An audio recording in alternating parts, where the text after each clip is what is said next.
America who are coming across our borders now. There are bigger issues that we need to be worried about. And there's no time spent in jail for most of these felons. In 2013, they released over 36,000, not 300 or 3,000, 36,000 illegals from our jails and detention centers to go back onto our streets and commit more crimes because there is no protocol with the government of how they're handling these criminals. You told the world that you are going to deport these 4 people with ties to a terrorist organizations. That's not what happened. 2 of them were released. They're in deportation proceedings. An immigration judge released 2 of the 4, and they fled to Canada. My intent is that they be deported, but 2 of them are in Canada seeking asylum. Where did these 2, where were they anticipated going, and where did they actually go? I'm not sure their exact whereabouts, sir.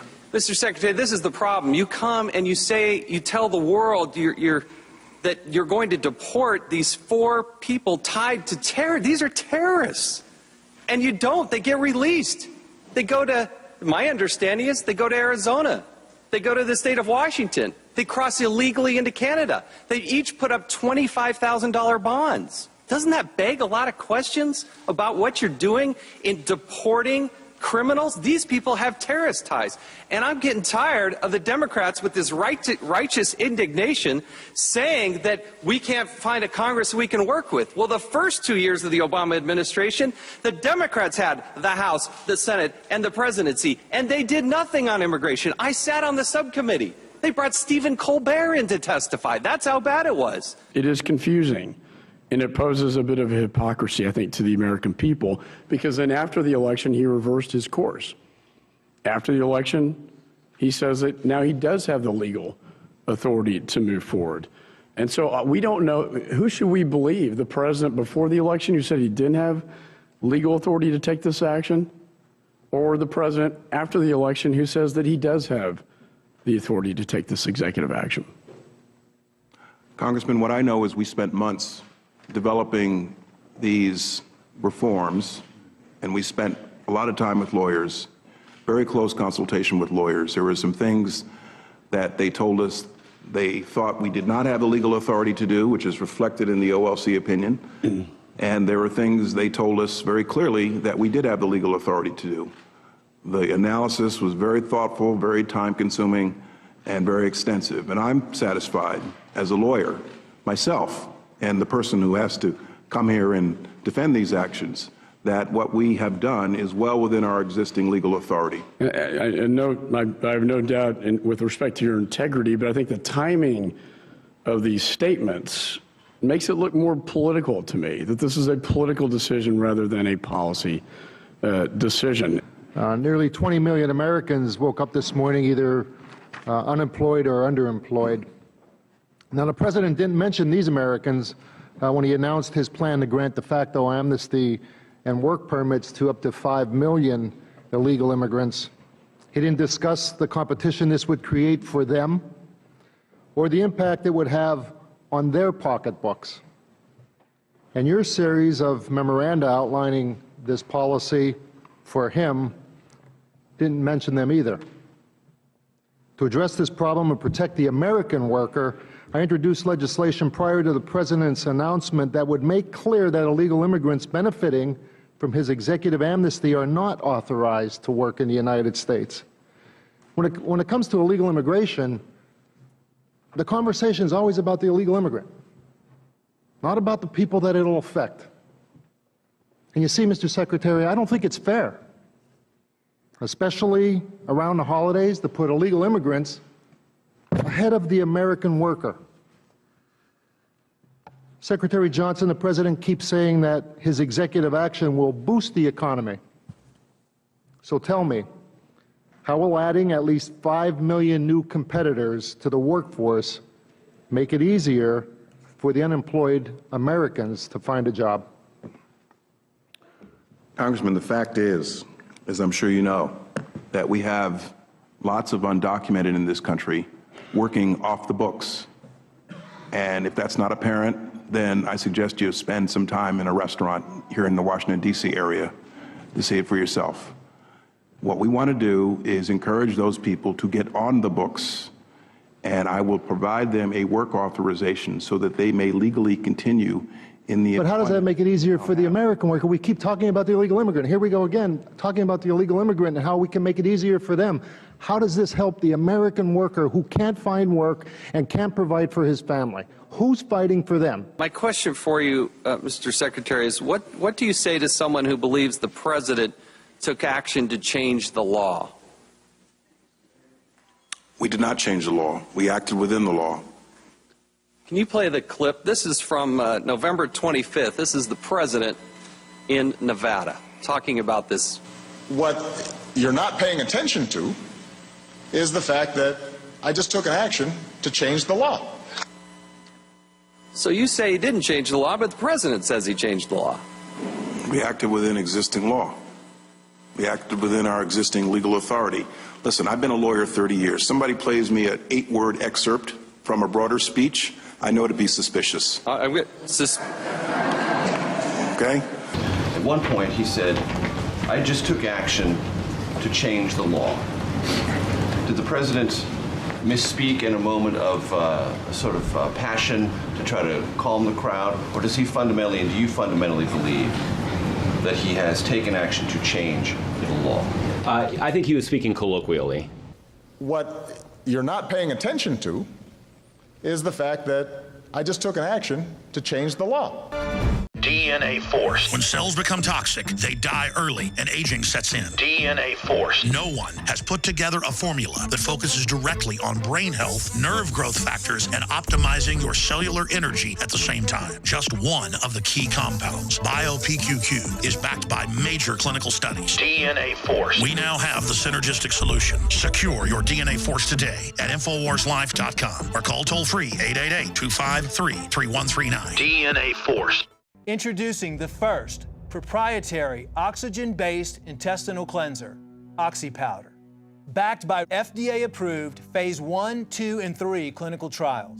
All the toxins from the air, the food, the water, ultimately ends up in the gut or affects the gut. Take your health into your own hands and start cleansing your body today with OxyPowder.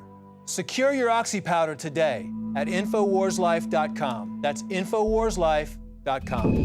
Hey, we're going to take a quick sneak peek at an interview that is scheduled to air soon on the InfoWars Nightly News as David Knight interviews former Navy Commander Greg Morse, and they expose the shocking money laundering that is used to fund black ops. Let's check it out. Joining me on the phone tonight is Greg Morse. Now, Greg's a former F-4 Phantom driver for the U.S. Air Force, U.S. Navy, and a lieutenant commander for the U.S. Navy. He was self-employed for 30 years in real estate, all areas of aviation industry as well.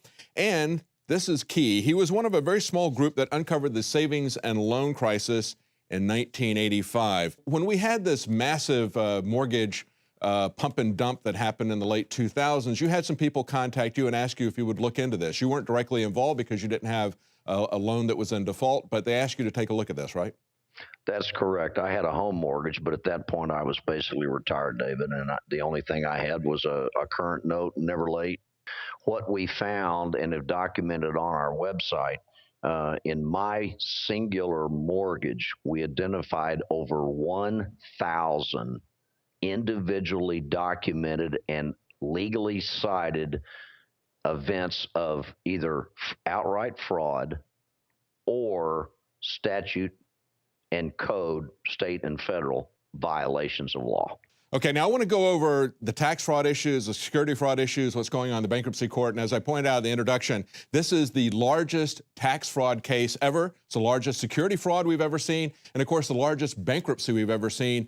And this ties into black operations, terrorist events, overthrows of government. We want to get into all that. That's the big picture, but let's take it a little bit at a time. Let's first go to the tax fraud issue. Explain the significance of the fact that you filed a RICO civil lawsuit in 3 states. Why did you do that for?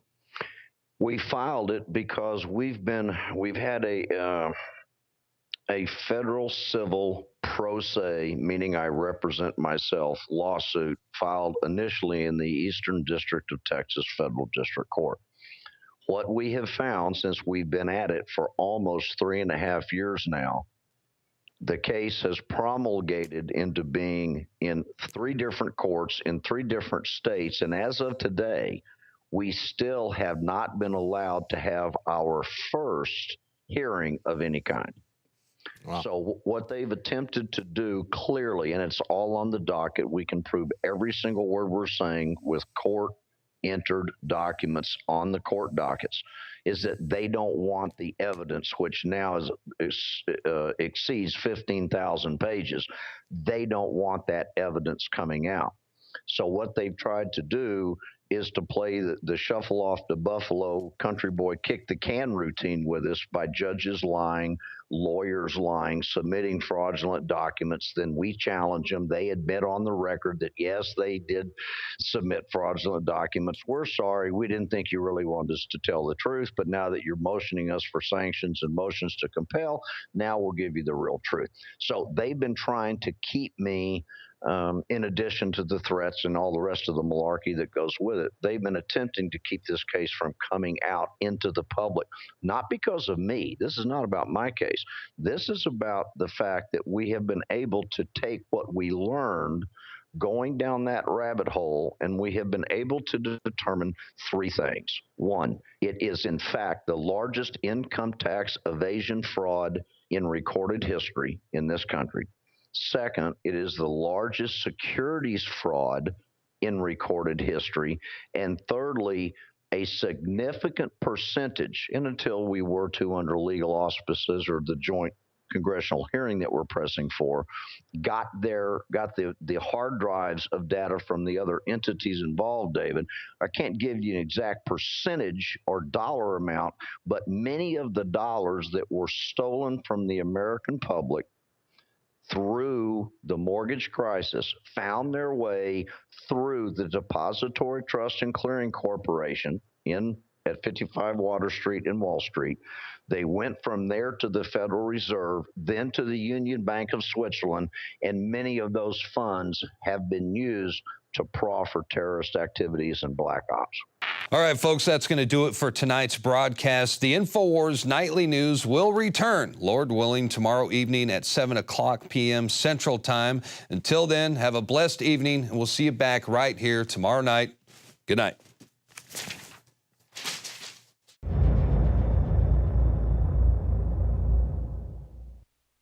Celebrate the spirit of freedom and liberty upon which our nation was founded at InfoWarsShop.com. Molon Lave is ancient Greek for come and take it. This popular design combines both classic Greek Spartan imagery with modern M16 assault rifles. Now available in women's tees and proudly made in the USA. Celebrate the spirit of 1776 with the George Washington brass belt buckle or this incredibly sharp-looking 1776 hat. Badass. And be sure to check out the new arrivals at InfoWars Life, where you can prepare your body to perform at peak levels with Survival Shield Nascent Iodine, Super Male Vitality, and Fluoride Shield.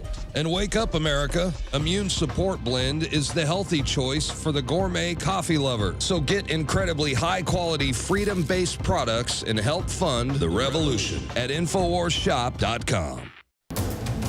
You are watching the InfoWars Nightly News, which airs 7 p.m. Central at InfoWarsNews.com. Members can share their passcodes with up to 11 other people, and your support is helping us defend liberty worldwide.